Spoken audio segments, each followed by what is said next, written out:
अस्सलाम दोस्तों, मैं मोहम्मद मुख्तियार इस वीडियो में आपको खुशामदीद कहता हूँ। जैसे कि दोस्तों फिर से एक नई वीडियो के साथ आपकी खिदमत में हाजिर हूँ। दोस्तों आज फिर से एक न्यू वीडियो पे रिएक्शन करने वाले हैं दोस्तों कि ये वीना दुबे बम्बई से। पहले मैं एक वीडियो पे रिएक्शन कर चुका हूँ। अच्छी बातें होती हैं, इसकी सही बातें करता है तो दिल करता है इसको सुनने के लिए, क्योंकि ये नहीं है पाकिस्तान में ऐसे ही वीडियो नहीं देखते हैं भाई, जो बात सही करता है उसकी बात सुनते हैं, उनकी वीडियो भी देखते हैं। ऐसा नहीं है, पाकिस्तान में भी लोग रहते हैं। बहरहाल जो गलत बात करता है उसकी बात नहीं सुनते, जो सही बातें करता है और जो किसी के फेवर में नहीं करता तो उसकी वीडियो देखते हैं। बहरहाल इंडिया अच्छा है यार, नहीं हम माड़ा नहीं बोलते। बहरहाल इंडिया के जो हुक्मरान है वो सही, इंडिया वाले खुद भी बोलते हैं। तो वीडियो शुरू करते हैं, आपको इंतजार नहीं करते दोस्तों। इस वीडियो का टाइटल आपको नजर आ रहा होगा, ओरिजिनल वीडियो का लिंक हमेशा की तरह नीचे डाल दूंगा, वहाँ पे जाके आप ओरिजिनल वीडियो भी देखिए और इनके चैनल पे विजिट जरूर कीजिए। तो वीडियो शुरू करते हैं, आपको इंतजार नहीं करवाते। भारत में अगर आप हिंदू समाज से हैं तो आपको मुसलमानों को गाली देना जरूरी है, मुसलमानों के धार्मिक स्थलों पे अपमानजनक टिप्पणी करना जरूरी है, तभी आपको हिंदू माना जाएगा, तभी आपको हिंदुत्व से जोड़ा जाएगा, नहीं तो आपको हिंदू नहीं माना जाएगा।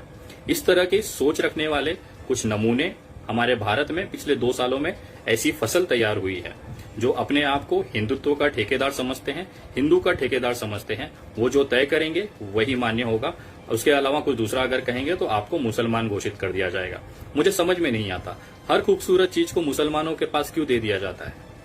हर अच्छी चीज, अच्छी सोच, अगर कोई सही कह रहा है, सरकार की गलत नीतियों के बारे में अगर कुछ अच्छी चीज रखता है जिससे देश का भला होगा, ऐसी चीज रखने वालों को ये तुरंत मुसलमान घोषित कर देते हैं। इसका तात्पर्य है कि कहीं न कहीं हर अच्छी चीज मुसलमानों को दे दी जा रही है इन नमूनों के द्वारा। ये मानसिक तौर पे बीमार हैं, जिन्होंने इनको पैदा किया ये उनकी बात तक नहीं समझते।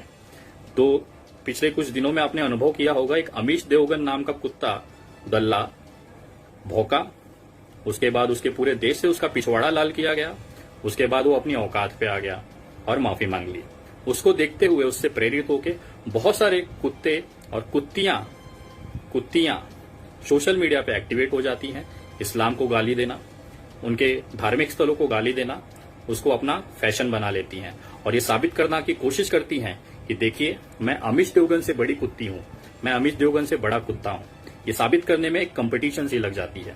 वो मानसिक तौर पे बीमार हैं, उनको इलाज की जरूरत है। जब मुझे कुछ लोगों ने कुछ वीडियोस भेजी, उसको देखने के बाद मुझे बहुत तरस आया। बेचारी एक लड़की, जिस समय अपना करियर का ध्यान देना चाहिए, अपने आप को आगे बढ़ाने का ध्यान देना चाहिए, वो बेचारी इतनी बेबस हो गई है कि उसके चेहरे में वो जनाना है कि मर्दाना है वो समझ में नहीं आ रहा है। मुझे ऐसा लग रहा था कोई लड़का है जो अपने विग लगा के महिला वाला बात कर रहा है। खैर वो उनका पर्सनल है, मैं नहीं जानता, न जानना चाहता हूँ।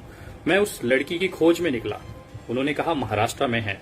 मैं उस लड़की की खोज में निकला और वो लड़की मुझे सौभाग्य से मिल गई। मैं आप लोगों को दिखाना चाहता हूँ कि वो कितनी बीमार है।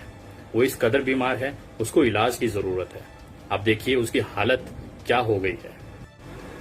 कुछ इस स्थिति में वो मुझे मिली है। यहाँ पे आप देख सकते हैं बेचारी की हालत इस तरह से हो गई है कि वो कुछ कर नहीं पा रही है। इस तरह की बीमारी केवल इन नमूनों में ही दिखाई देती है और इनका इलाज होना जरूरी है। इसके लिए मैंने कुछ लोगों से निवेदन किया कि इसका इलाज किया जाए। वो लोग आए और इसको ले जाके इलाज के लिए लेके जा रहे हैं। जैसे आप अभी देख रहे हैं, ये चल फिर भी नहीं पा रही है। इस तरह से ये मानसिक तौर पे, शारीरिक तौर पे बीमार है। ये बीमारी ऐसी है जो केवल इन नमूनों में दिखाई देती है, जो केवल हिंदू और मुसलमान को आपस में लड़ाने में यकीन करते हैं, देश में भारतीयता एकता को तोड़ने में यकीन करते हैं। देखो इनको लेके जाया जा रहा है, उसके बाद इनकी तबीयत हालचाल देखा जाएगा, इनको तकलीफ क्या है वो देखी जाएगी और उनका इलाज किया जाएगा। जिस तरह से आप देख रहे हो, देखिए कितनी बेकार हालत हो गई है बेचारी की, क्या क्या नहीं सहना पड़ रहा है इसको।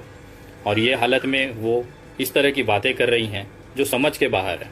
मैं इस टीम का धन्यवाद करता हूँ जो इसका बेचारी का इलाज कर रहे हैं। और हमें कभी भी एक चीज़ ध्यान रखना है, हमें बीमारी से लड़ना है, बीमार से नहीं।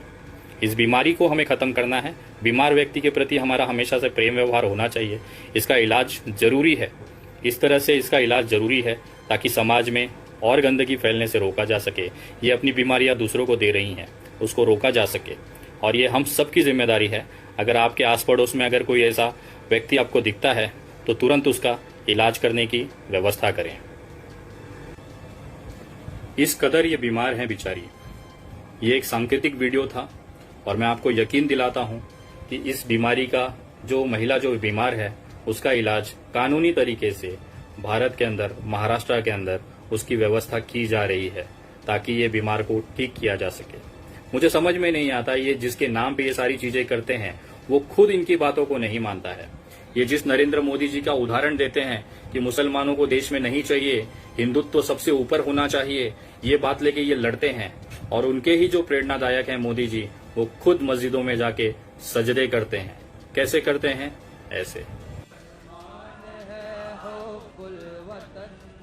परचमे अमनो अमा की शान है हो वतन, मोमिने दीदार का ईमान है हो वतन, सिर जा हो वतन ऐलान है हो वतन, अल्लाह बदलने लगे तो कुंद खंजर लिए देखो शिमर आगे बढ़ा। जिस मुसलमानों से नफरत करते हैं, जिस मुसलमानों से इतनी घृणा करते हैं, उनके पिताजी उन्हीं मुसलमानों के बीच में जाके अपना सर झुकाते हैं। ये हालत है इन नमूनों की और ये नमूने केवल भारत में पाए जाते हैं। मुझे एक बात बताओ, आप किसे हिंदुत्व कहते हो? आपको अभी तक हिंदुत्व का मतलब ही नहीं पता है। हिंदुत्व कहता है सभी धर्मों को साथ लेके चलना।